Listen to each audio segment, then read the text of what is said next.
Il était une fois une petite fille qui portait en permanence un petit chaperon rouge sur la tête. C'est pourquoi tout le monde l'appelait le petit chaperon rouge. Ma chérie? Oui, maman? Tu sais que ta grand-mère est malade. Tu voudrais bien lui porter les biscuits que j'ai préparés et ces herbes fraîches que j'ai cueillies pour elle? Bien sûr, maman, je m'en occupe. La petite fille, coiffée comme toujours de son petit chaperon rouge, se mit en route pour la maison de sa grand-mère. « Ne t'écarte pas du chemin en traversant la forêt des petits lapins !» lui dit sa mère alors qu'elle s'éloignait. Le petit chaperon rouge s'enfonça dans les bois en chantant gaiement des chansons. Mais pourquoi on l'appelle la forêt des petits lapins? Je n'ai vu aucun lapin le long du chemin. Le petit chaperon rouge arriva à un sentier bordé de fleurs. Il y en avait de toutes les couleurs. Je vais faire un bouquet pour ma grand-mère, ça lui fera plaisir. À mesure que le petit chaperon rouge cueillait les fleurs, elle s'écartait peu à peu de son chemin sans s'en rendre compte. À un moment, elle entendit un bruit dans les fourrés. Soudain, un grand méchant loup s'approcha d'elle. Le petit chaperon rouge eut si peur en voyant le loup juste devant elle qu'elle en lâcha le panier qu'elle transportait. Le loup s'approcha et ramassa les biscuits qui étaient tombés par terre. Puis il tendit le panier au petit chaperon rouge. La petite fille était stupéfaite par ce geste inattendu du loup. Oh, merci beaucoup. De rien. Où vas-tu comme ça, fillette? Chez ma grand-mère.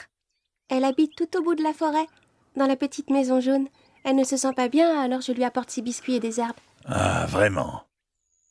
Au fait, vous pouvez m'appeler le petit chaperon rouge. Tout le monde m'appelle par ce nom. Tu sais quoi, je vais partir devant et aller prévenir ta grand-mère que tu arrives. Ça te laissera le temps de finir ton joli bouquet. Au même instant, il entendit le coup de fusil d'un chasseur qui s'approchait et détala aussi vite qu'il put. Le petit chaperon rouge regarda autour d'elle un moment et, se rendant compte qu'elle était perdue, elle se mit à pleurer. Entendant ses pleurs, le chasseur s'approcha et vint à sa rencontre. « Qu'est-ce que tu fais toute seule ici, fillette? C'est très dangereux, ces bois. Je sais de quoi je parle, crois-moi. Je suis à la recherche d'un grand méchant loup qui rôde par ici depuis un bon bout de temps. » Le petit chaperon rouge était tout honteuse de ne pas avoir écouté sa maman et de s'être écartée du chemin en traversant la forêt. C'est pourquoi elle n'osa pas dire au chasseur qu'elle avait rencontré le loup.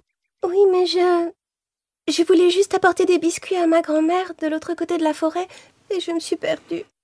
Dans ce cas, petite, je vais t'accompagner jusque chez elle. Et ensemble, ils se remirent en chemin. Au même moment, le loup prit un raccourci à travers les bois et arriva à la maison de la grand-mère. Il frappa à la porte. La grand-mère appela de l'intérieur. Qui est là? Le loup transforma sa voix. C'est moi, grand-mère, le petit chaperon rouge. Je t'apporte des biscuits et des herbes fraîches ramassées dans les bois. La porte est ouverte, ma chérie, tu peux entrer. Le loup, qui se réjouissait déjà, poussa la porte et entra.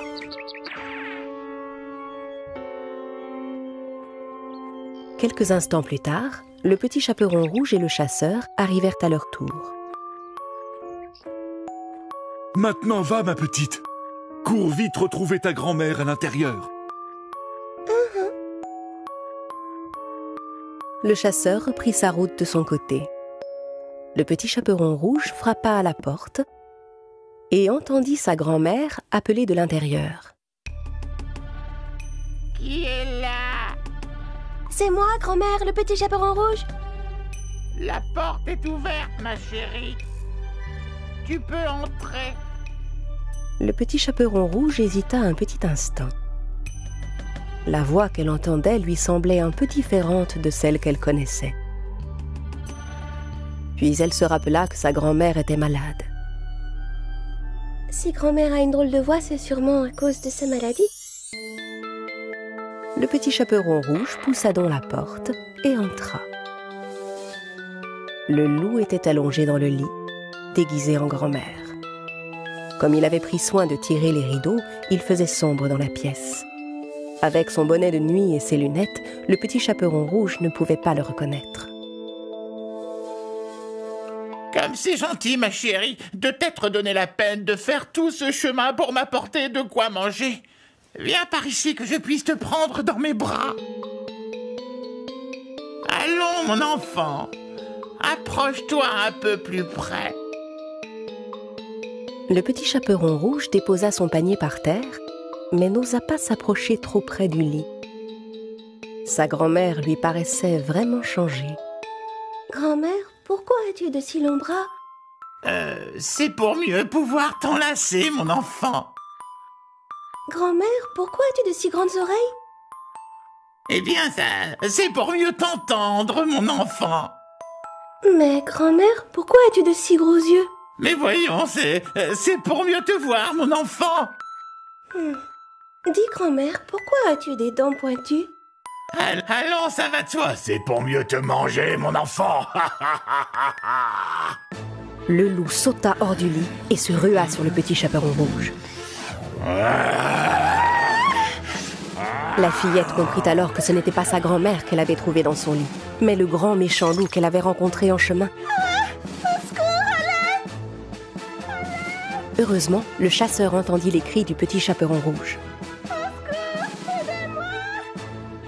Et il se précipita vers la maison. Il entra chez la grand-mère et assomma le loup aussitôt. J'y ai mis le temps, mais je t'ai enfin eu, mon grand méchant loup. Cette fois, tu es entre mes mains.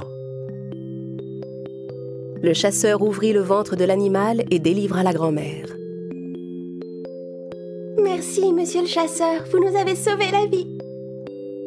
Ce n'est rien, voyons. Mais tu dois me promettre qu'à l'avenir, tu ne désobéiras plus jamais comme ça à ta maman, ma petite.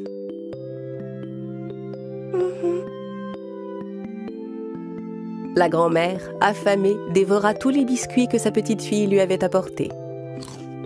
Et avec les herbes fraîches, elle se fit une bonne tisane qui la remit immédiatement sur pied. Le petit chaperon rouge promit à sa grand-mère que plus jamais elle ne se laisserait duper de cette manière par un grand méchant loup. La fillette reprit la route dans l'autre sens pour rentrer chez elle, en chantonnant gaiement. En chemin, elle croisa à nouveau le loup que le chasseur avait obligé à nettoyer toute la forêt. En voyant le petit chaperon rouge, le vilain loup eut vraiment honte de ce qu'il avait fait. Et la forêt des petits lapins redevint ce qu'elle était auparavant, pleine de joie, de fleurs et de petits lapins.